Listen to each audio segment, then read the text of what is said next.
Welcome to another in our video series about cybersecurity. This time we're talking about passwords. My name is Gareth Thomas. Remember, this webinar provides limited general guidance and you should seek professional support for your organization. Would you lock up your stuff with a padlock like this? No, I didn't think so either, because I wouldn't.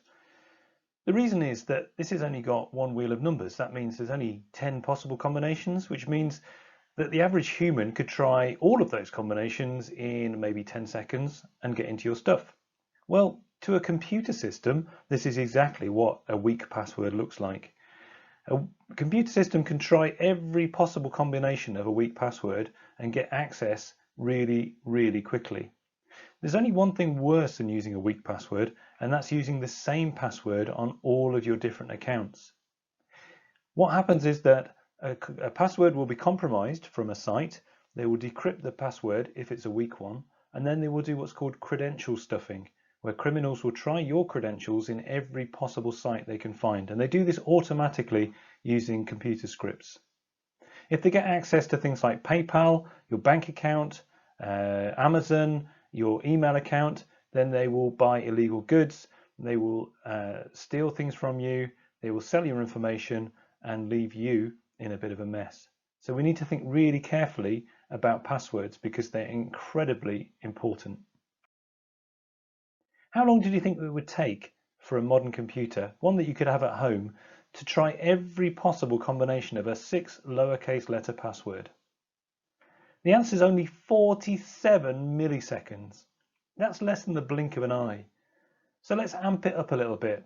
Let's go for a password that's got 10 mixed case letters with numbers and characters in it. How long do you think it would take now? 2,740 years. You can see that just a tiny little difference in your password through mathematics has made it much, much more difficult for hackers to try and brute force your password. To create a really strong password, it's a good idea to pick 3 random words.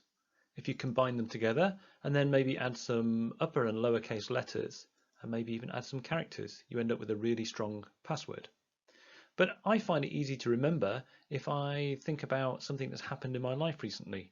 Maybe thinking about the time when my children decided to do hand painting and then smear it all over the window so that I had to hose it down.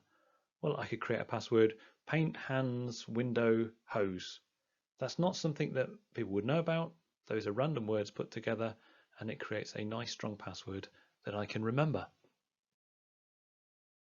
So I've created some great passwords, like the one about my daughter when she put spaghetti on her head and it ended up all over the floor, or when the dog ate all of the cat's food. But even though I have a great memory, I start to struggle to remember all the passwords I've created after a while.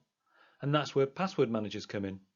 They remember your passwords for you so that you can have a strong and unique password everywhere. They're either built into your device or your browser, or you can install them as a commercial app. In fact, the password manager can even suggest and create a password for you. And that way I can remember one strong password and let the password manager remember the rest. But of course, always use a strong, long and unique master password and always lock or log out of your device when you leave it. Even with our very best efforts, it's possible that our passwords can get stolen. So it's a great idea to have an extra layer of security.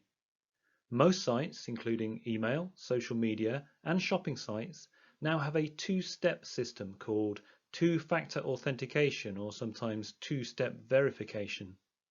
Whatever you call it, it works the same way. You still log in with your email address and password, but then the site will send you a message to your phone containing a one-time code. You enter that code into the site to gain access.